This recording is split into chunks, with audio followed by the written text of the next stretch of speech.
Buenas noches, mi nombre es Eduardo Delgado, vivo en la ciudad de Guatemala, mi número de teléfono es 4242-9309, WhatsApp más 502-4242-9309.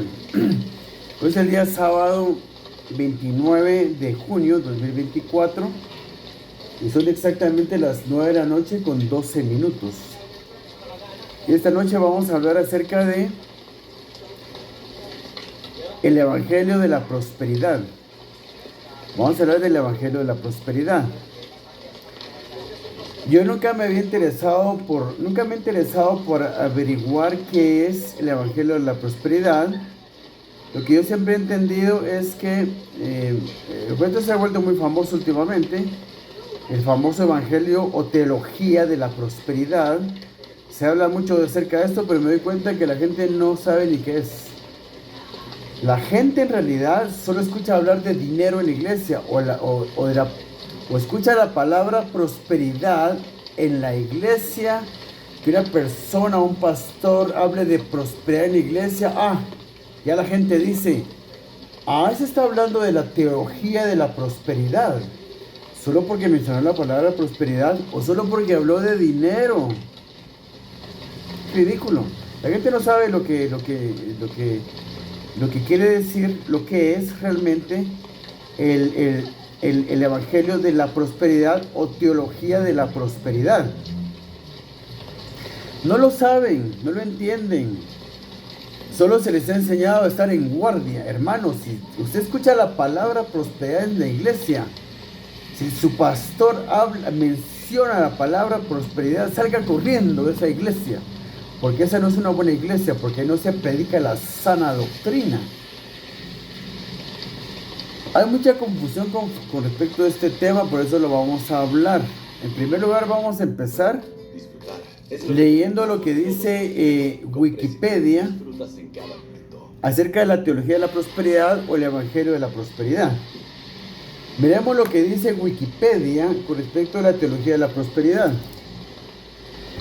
La teología de la prosperidad, a veces denominada el Evangelio de la prosperidad, Evangelio de la salud y la riqueza o Evangelio del éxito, es una creencia religiosa controvertida.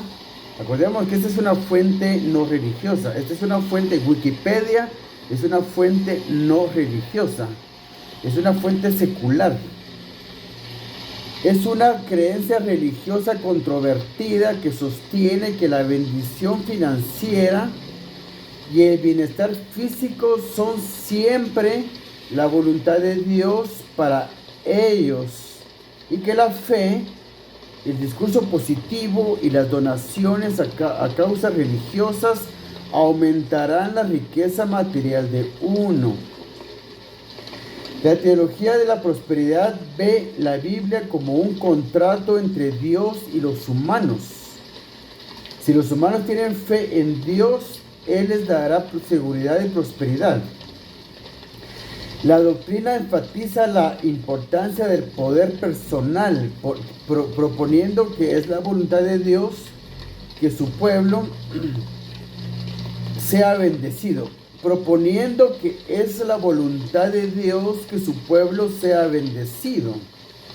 Se interpreta que la expiación, reconciliación con Dios, dice aquí es lo que dice aquí, esto es Wikipedia. Se interpreta que la expiación o reconciliación con Dios incluye, la salvación del alma, la creer en Jesús como nuestro Salvador, incluye el alivio de la enfermedad y la pobreza, que se consideran maldiciones. Se consideran maldiciones que deben romperse mediante la fe. Se cree que esto se logra a través de donaciones de dinero, visualización y confesión positiva. Fue durante los renacimientos curativos de la década de 1950 que la teología de la prosperidad llegó por primera vez a la prominencia en los Estados Unidos, aunque los comentaristas han vinculado los orígenes de su teología al movimiento del nuevo pensamiento que comenzó en el siglo XIX. La enseñanza de la prosperidad figuró más tarde de manera prominente en el movimiento de la palabra de fe y el televangelismo de los años 80. En los años 90 y en los años 2000 fue adoptada por líderes influyentes del movimiento pentecostal y del movimiento carismático de los Estados Unidos y se ha extendido por todo el mundo. Entre los líderes destacados en el desarrollo de la teología de la prosperidad se encuentran E.W. Kenyon, Oral Roberts, A.A. Allen, Robert Tilton, T.L. Osborne, Joel Austin, Clifford Dollar, Kenneth Copeland, Reverend Ike y Kenneth Hagan. Kenneth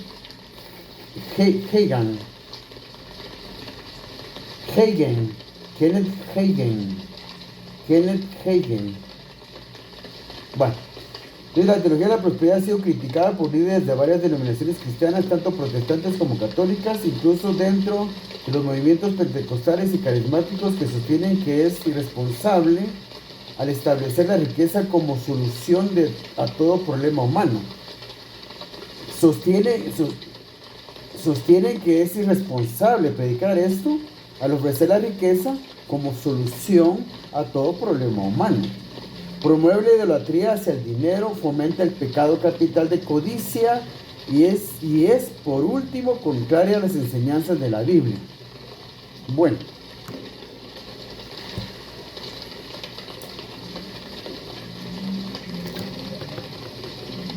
yo les voy a decir una cosa importante que yo logro entender con lo que acabamos de leer. Por un lado, yo conozco la Biblia. Estoy en mi lectura número 79 de la Biblia. Yo no leo libros de teología, aunque fui formado en mi niñez y juventud por la estructura teológica que existía, el bagaje teológico que existía en la iglesia metodista donde yo crecí. Así fui formado yo.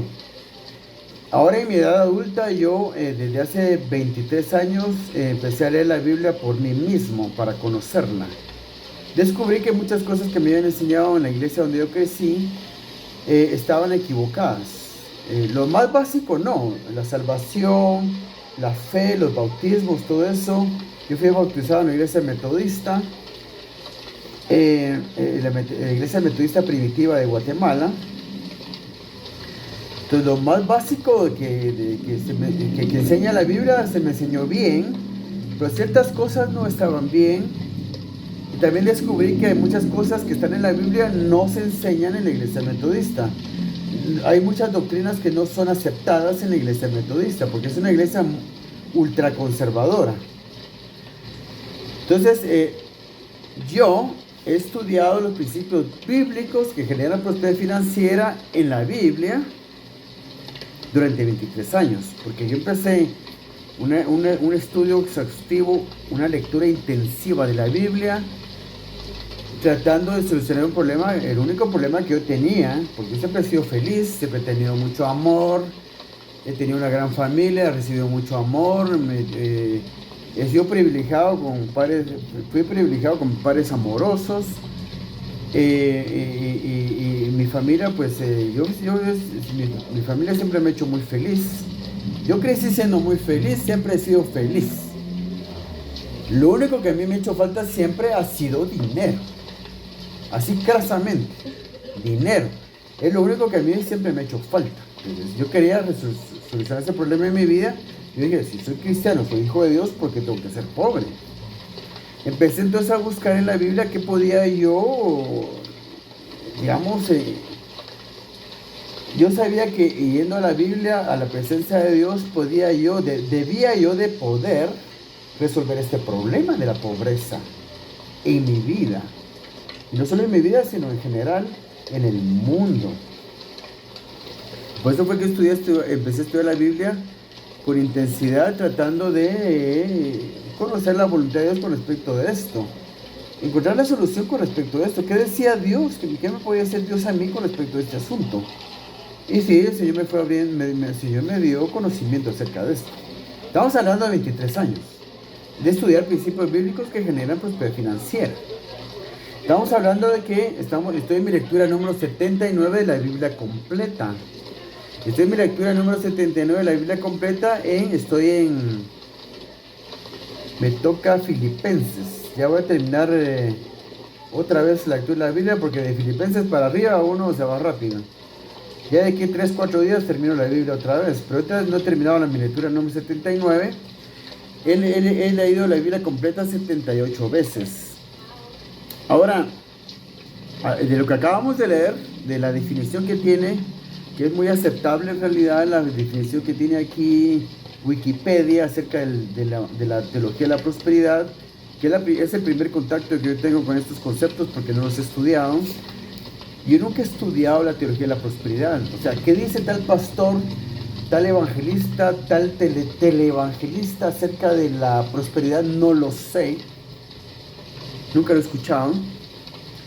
Yo nunca he entendido qué es el evangelio de la prosperidad o la teología de la prosperidad, sino que he entendido también que la gente, solo con escuchar hablar de dinero en la iglesia, con solo que se pronuncie la palabra prosperidad en la iglesia, ya la gente se pone tensa, se pone a la defensiva, porque creen que el evangelio de la prosperidad, la teología de la prosperidad, es cualquier cosa que tenga que ver con hablar de dinero en la iglesia.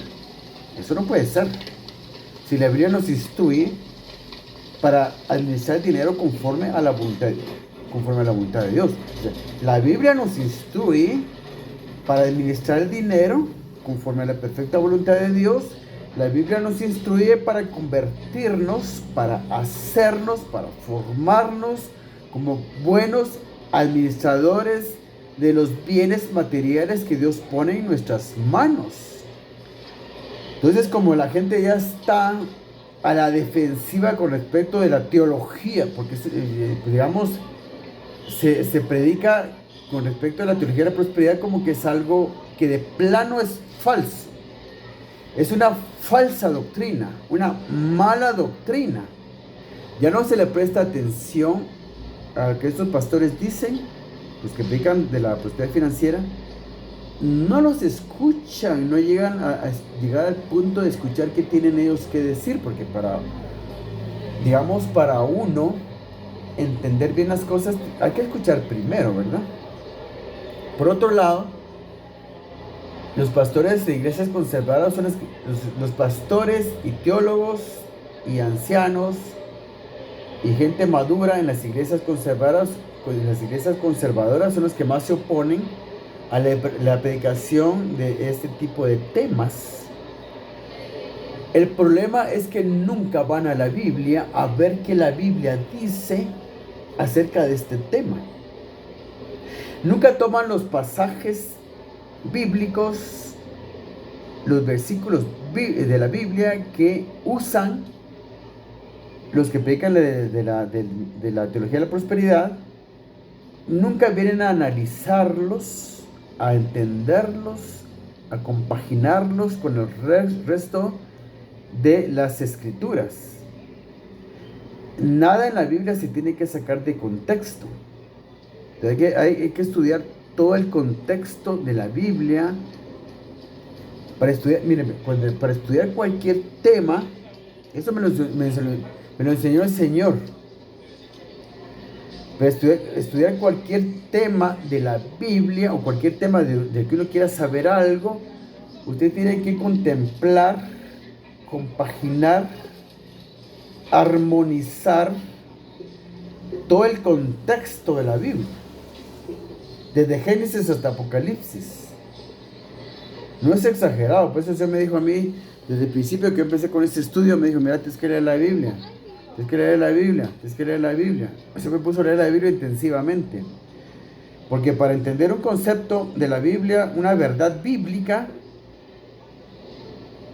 tenía yo que estudiar, contemplar, conocer todo el contexto de ese tema a lo largo y ancho de toda la Biblia, para comprenderlo bien.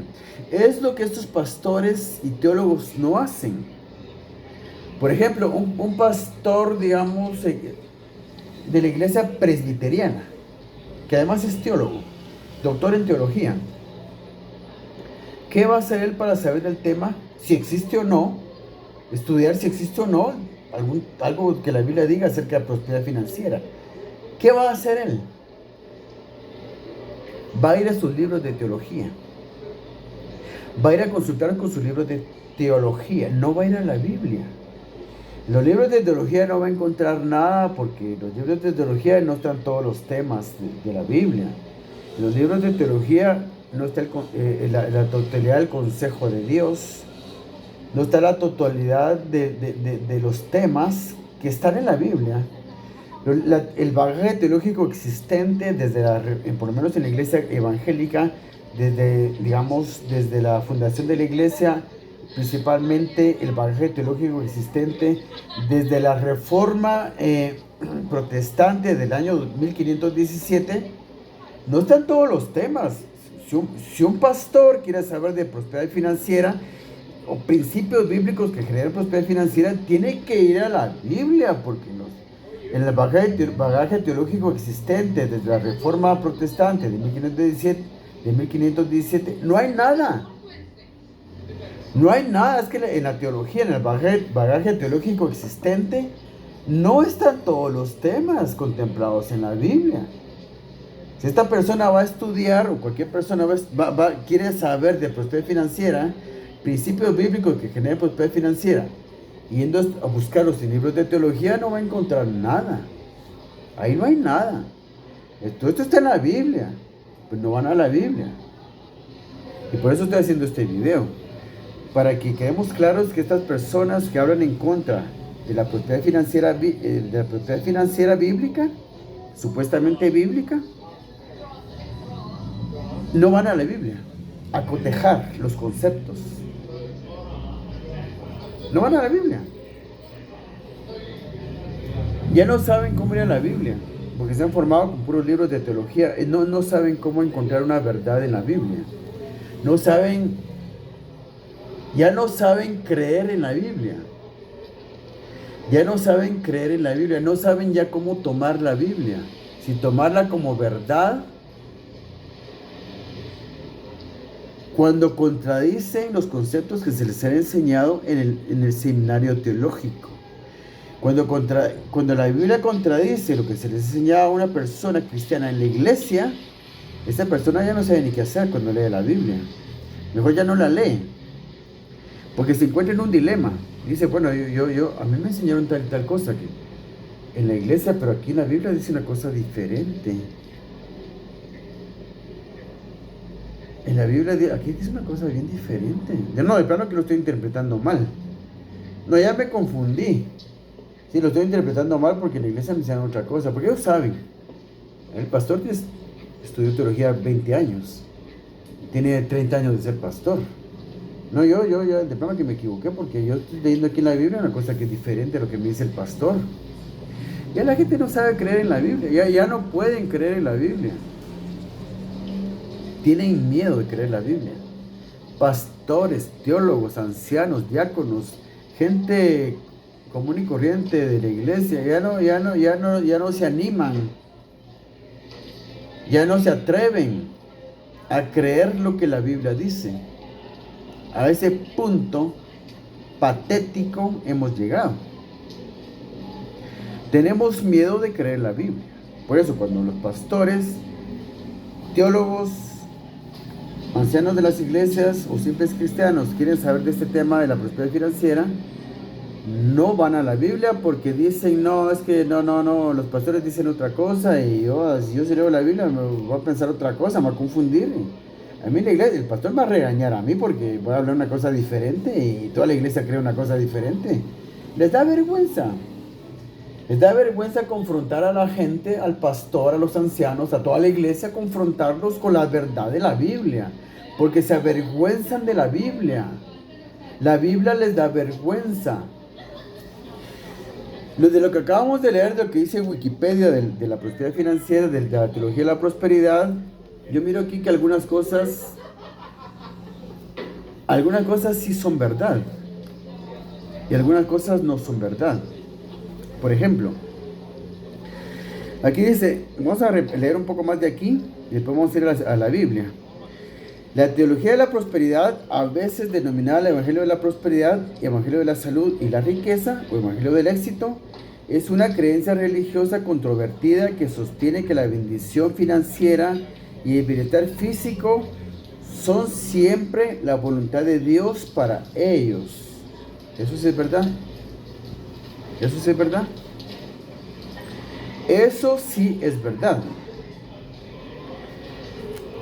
Que la salud y la riqueza y el éxito es una creencia religiosa controvertida que sostiene que la bendición financiera, fíjense pues, la bendición financiera y el bienestar físico son siempre la voluntad de Dios. Sí, eso sí es verdad.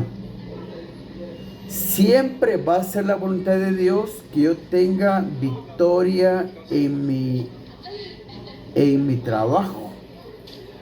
Yo tenga éxito en mi trabajo, en mi empresa, en mi negocio.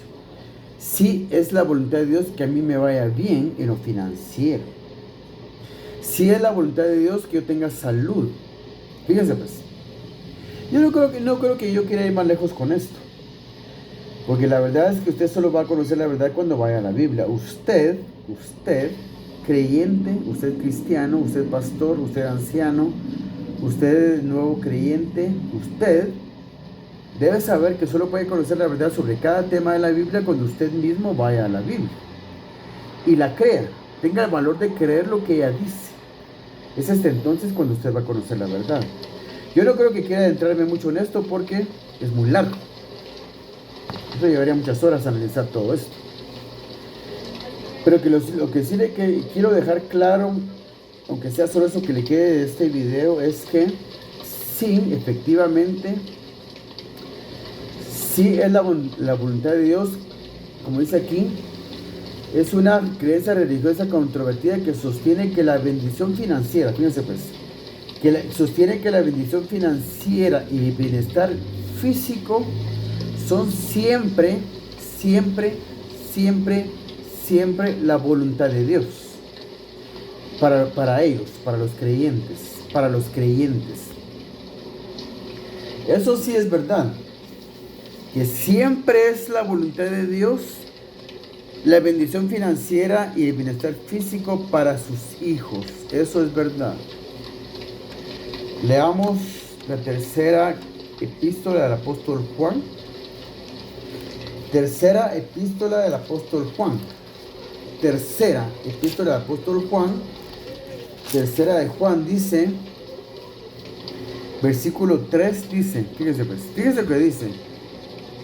Es verdad que es siempre la voluntad de Dios que sus hijos tengan bendición financiera y bienestar físico, que es salud. ¿Quiere Dios que tengamos estas cosas siempre? No sé qué dice aquí las escrituras. Tercera epístola del apóstol Juan, versículo 3. Amados, por la solicitud, perdón, estaba en Judas. Tercera epístola de San Juan Apóstol. El anciano Agayo, el amado, a quien amo en la verdad. El anciano se refiere al apóstol Juan, Agayo. Gayo era una persona que él conocía, seguramente un cristiano, miembro de alguna iglesia que era cercano a él. Él está dando este mensaje a él, está hablando a él. No debemos olvidar que los escritores bíblicos nos están dando un mensaje de parte de Dios. O sea, es el Señor Jesucristo hablando aquí a través del apóstol Juan, no a Gayo, a nosotros. Porque lo que le dice a Gayo es para nosotros también. Es el Señor Jesucristo hablándonos a nosotros directamente. Punto. Así es. Así se tiene que ver.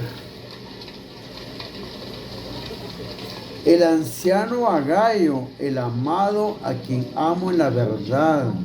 Amado, yo deseo.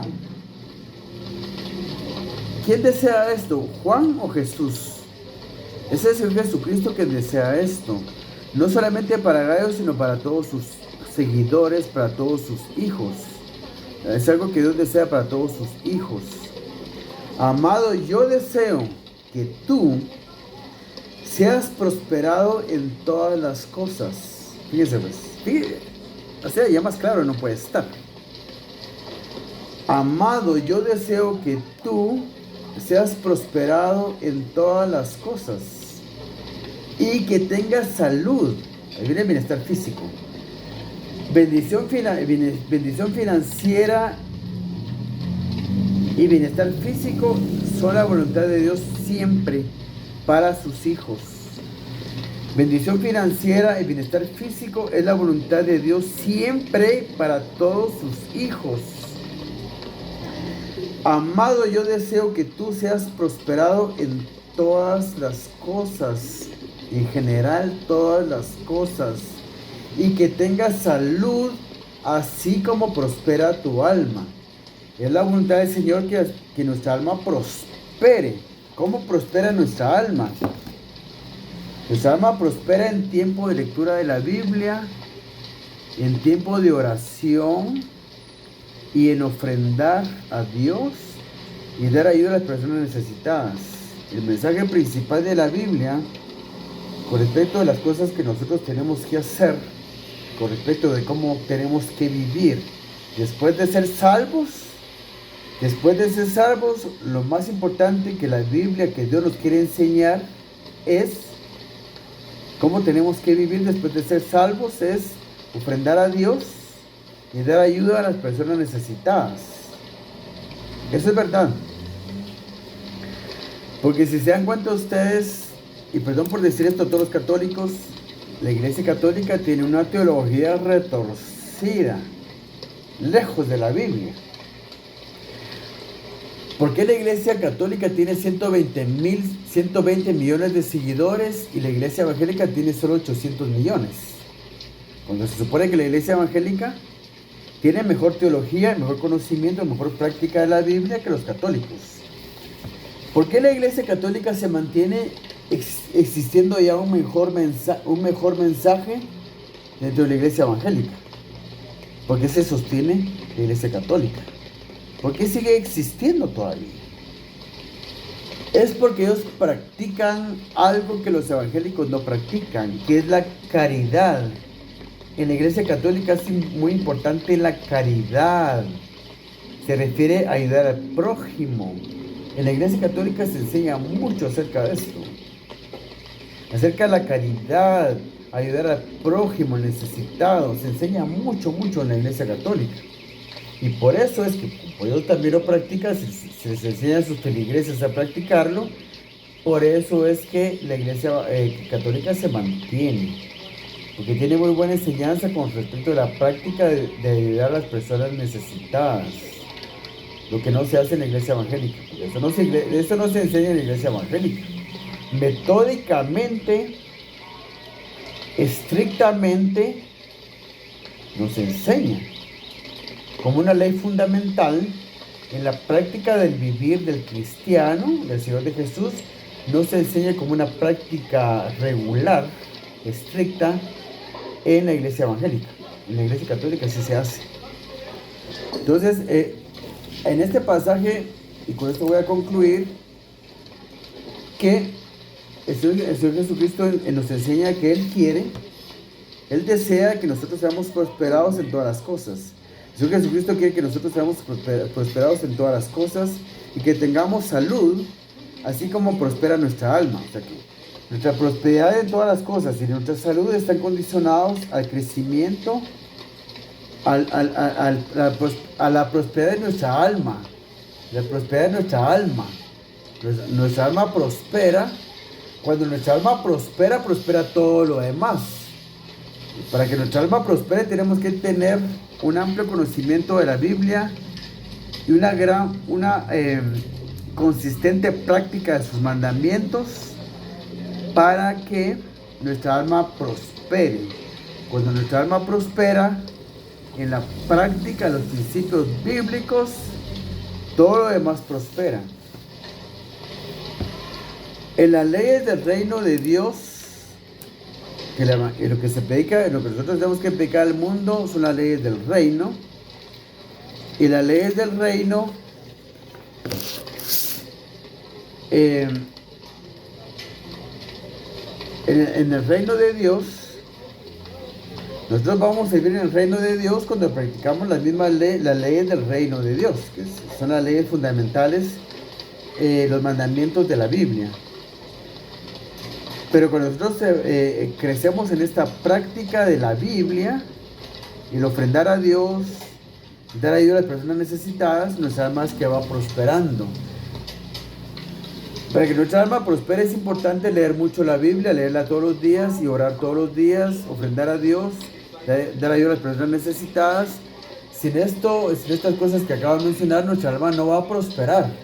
Pero cuando hacemos estas cosas, nuestra alma va a prosperar, y prosperando nuestra alma, prosperan todas las cosas. Entonces tenemos prosperidad en todas las cosas y salud cuando nuestra alma prospera. Nuestra alma prospera solo cuando nuestra alma crece, cuando conocemos bien la palabra de Dios y la ponemos en práctica. Yo recalco siempre que las principales cosas que nosotros tenemos que practicar ahorita es para tener prosperidad en todas las cosas, para que mi alma tenga prosperidad, igualmente mi situación económica tenga prosperidad y mi salud tenga prosperidad. Es fundamental ofrendar a Dios y dar ayuda a las personas necesitadas. Un último pasaje que vamos a leer es Mateo 11. Mateo 11. Aquí tenemos un pasaje donde se nos muestra cómo funciona la práctica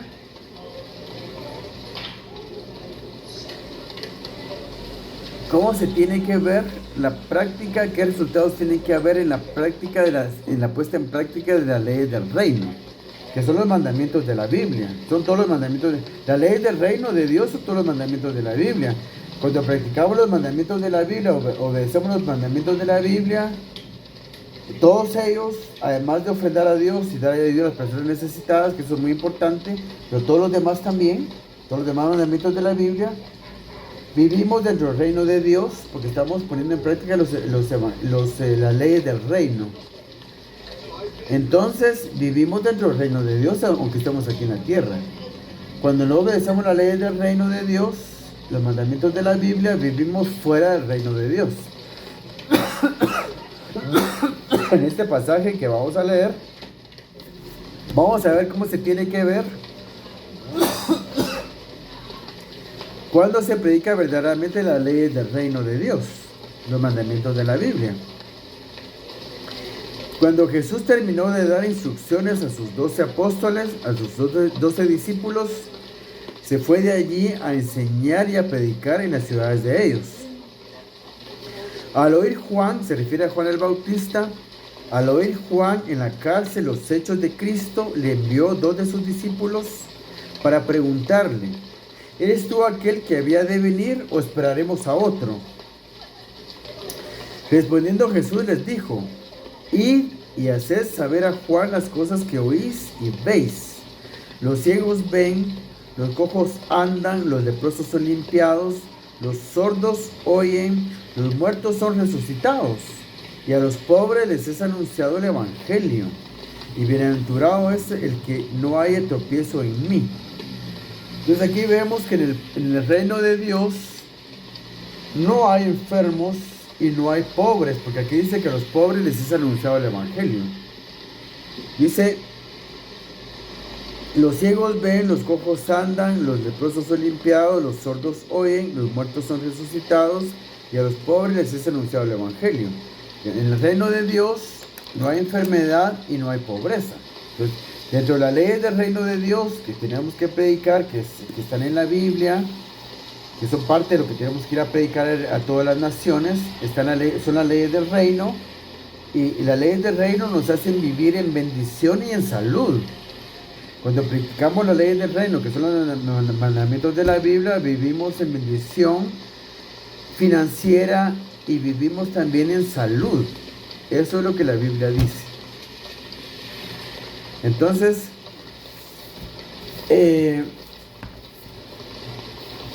como vimos en la tercera epístola del apóstol Juan, Es el deseo del Señor Jesucristo que nosotros prosperemos en todas las cosas, que tengamos salud. Entonces la pregunta es, como decía Wikipedia, ¿es verdad eso de que es la voluntad de que siempre los seguidores del Señor Jesucristo tengamos bendición financiera y bienestar físico? Sí, eso es verdad, pero está condicionado a la obediencia a su palabra, a la obediencia a sus leyes, a la obediencia a sus mandamientos. Si usted cumple con los mandamientos de Dios, con las leyes de Dios, que son las leyes del reino, y las más importantes de esas leyes son la ofrendar a Dios y dar ayuda a las personas necesitadas. Usted va mejorando en esta práctica consistentemente todos los días. Practica esto todos los días, todas las semanas, todos los meses, el ofrendar a Dios, dar ayuda a las personas necesitadas. Su alma va a ir creciendo, va a ir prosperando. Y cuando su alma prospera también todas las cosas. Entonces usted va a tener bendición financiera y salud. Es lo que acabamos de leer. Esto lo podemos encontrar a lo largo y ancho de la palabra de Dios. Por eso hay que leer toda la Biblia para conocer una verdad de la existencia, una verdad de Dios, conocer las leyes naturales, de las leyes fundamentales que Dios instituyó desde la creación del mundo. Tenemos que leer la Biblia intensivamente. En los libros de teología no están las leyes del reino, no está el mensaje, no está todo el consejo de Dios. Lo que se encuentra en el bagaje teológico existente es un mensaje parcial de la voluntad de Dios, que está expresada, la voluntad de Dios está expresada en su totalidad únicamente en la Biblia. Que Dios lo bendiga.